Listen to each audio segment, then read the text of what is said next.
সম্মানিত উপস্থিতি, বাংলাদেশ জামাত ইসলামী উদ্যোগে ঐতিহাসিক জাতীয় সমাবেশের প্রস্তুতি মিছিল পূর্ববর্তী আলোচনা সভা এ পর্যায়ে প্রধান অতিথির বক্তব্য রাখবেন বাংলাদেশ জামাত ইসলামী কেন্দ্রীয় মজলিসে শুরার অন্যতম সদস্য, সিলেট মহানগরীর সংগ্রামী সেক্রেটারি জননেতা মোহাম্মদ শাহজাহান আলী। বক্তব্য নিয়ে আসছেন জননেতা মোহাম্মদ শাহজাহান আলী। আলহামদুলিল্লাহ রাব্বিল আলামিন, والصلاة والسلام على سيد المرسلين والصحابة والبيت أجمعين.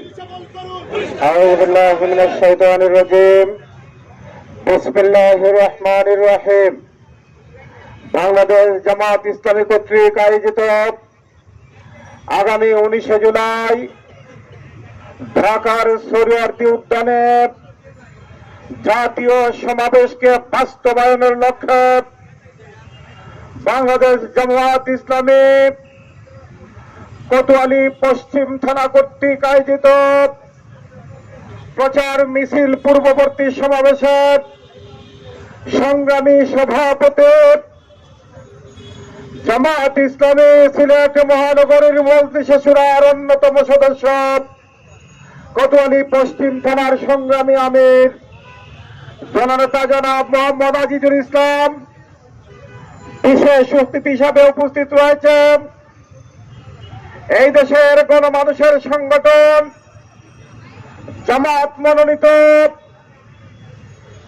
কমলগঞ্জ এবং শ্রীমঙ্গল আসন থেকে যিনি আগামী দিনে নির্বাচন করবেন, বাংলাদেশ জামাত ইসলামী সিলেট মহানগরীর অন্যতম সহকারী সেক্রেটারি, সিলেট বারের সিনিয়র আইনজীবী জননেতা মোহাম্মদ অ্যাডভোকেট আব্দুর রব, অন্যান্য নেতৃবৃন্দ, আমার সামনে উপস্থিত সম্মানিত সিলেটবাসী, আসসালামু আলাইকুম ওয়া রাহমাতুল্লাহি ওয়া বারাকাতুহু। আজকে 15 জুলাই ইতিহাসের আজ থেকে ঠিক 1 বছর পূর্বে জুলাই বিপ্লবের যে আন্দোলন দানা বেঁধে উঠেছিল, সেই দানার মহেন্দ্রক্ষণ হলো আজকের এই 15 জুলাই। ঐক্যবদ্ধভাবে বৈষম্য বিরোধী আন্দোলনের মধ্য দিয়ে আমরা একটা ফ্যাসিবাদের পতন ঘটিয়েছিলাম। এই দেশ এবং জাতির আপামর মানুষের মনের আশা ছিল আমাদের বৈষম্য দূর হবে, আমরা শান্তি পাব। দুর্ভাগ্যের বিষয়, এখন পর্যন্ত বাংলাদেশের কোন সেক্টরে, কোন এলাকায়, কোন থানায় এখন পর্যন্ত ওই অর্থে কোন শান্তি বিরাজ করছে না। আমরা বিশ্বের সাথে লক্ষ্য করছি, বাংলাদেশে এমন কোন থানা আপনারা দেখাতে পারবেন না যে এলাকায় চাঁদাবাজ নাই, এমন কোন শহর দেখাতে পারবেন না যে এলাকায় ছিনতাইকারী নাই। আমরা জুলাই বিপ্লব যারা ঐক্যবদ্ধভাবে করেছিলাম, ঐক্যবদ্ধভাবে তাদের সিদ্ধান্ত নিতে হবে। চাঁদাবাজ যারা এরা চাঁদাবাজ, সন্ত্রাসী যারা এরা সন্ত্রাসী, যারা ছিনতাইকারী এরা ছিনতাইকারী, তাদের কোন দল থাকতে পারে না। সুতরাং আমরা যারা বৃহত্তর জনগোষ্ঠী এই জুলাই বিপ্লব সংগঠন করেছিলাম, আমাদের ঐক্যবদ্ধভাবে শপথ নিতে হবে, কোন চাঁদাবাজকে আমরা আমাদের দলে স্থান দিব না ইনশাআল্লাহ। জামাত ইসলামী বদ্ধপরিকর, কোন ধরনের দুষ্কৃতিকারী জামাত ইসলামী দেশে কোন স্থান পাবে না ইনশাআল্লাহ। সংগ্রামী ভাইরা আমার, আমরা আজকে প্রায় 1 বছর হওয়ার পথে, এখন পর্যন্ত যারা শহীদ হয়েছেন, যারা গণহত্যার শিকার হয়েছেন, এই সমস্ত কুলাঙ্গারদের এখন পর্যন্ত দৃষ্টান্তমূলক কোন বিচার হয় নাই। আমরা দেখেছি সরকারের স্বরাষ্ট্রমন্ত্রী আইজিপি থেকে ধরে কিভাবে মানুষকে হত্যা করে দাঁড়িয়ে দাঁড়িয়ে পর্যালোচনা করেছিল। এখন পর্যন্ত তাদের কমপক্ষে 2-4-5 জনের কোন দৃষ্টান্তমূলক শাস্তি হয় নাই।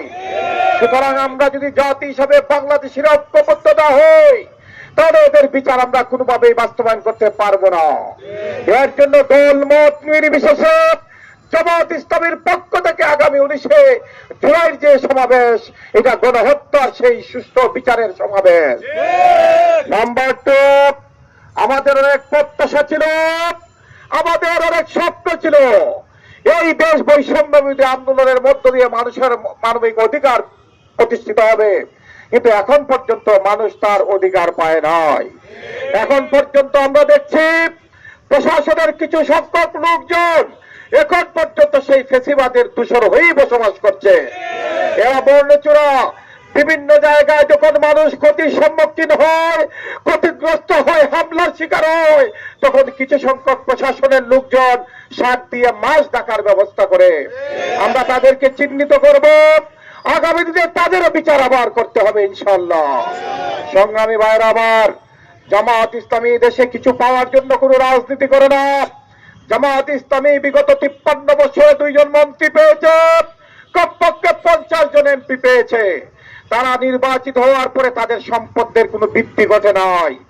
বাংলাদেশের ইতিহাস সাক্ষী, এনবিআর সাক্ষী, হিসাব শাখা সাক্ষী, আমাদের নেতৃবৃন্দ অর্থ কামানোর জন্য রাজনীতি করেন না। আমরা খেটে খাওয়া মানুষের অধিকার আদায়ের জন্য রাজনীতি করি।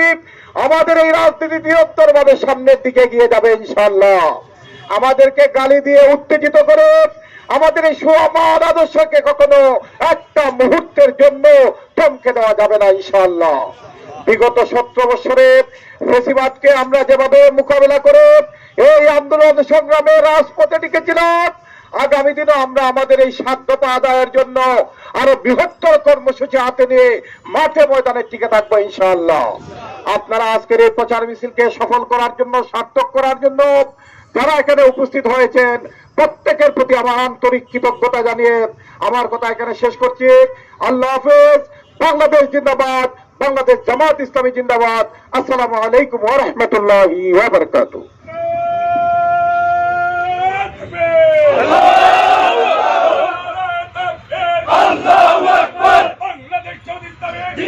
সম্মানিত নগরবাসী।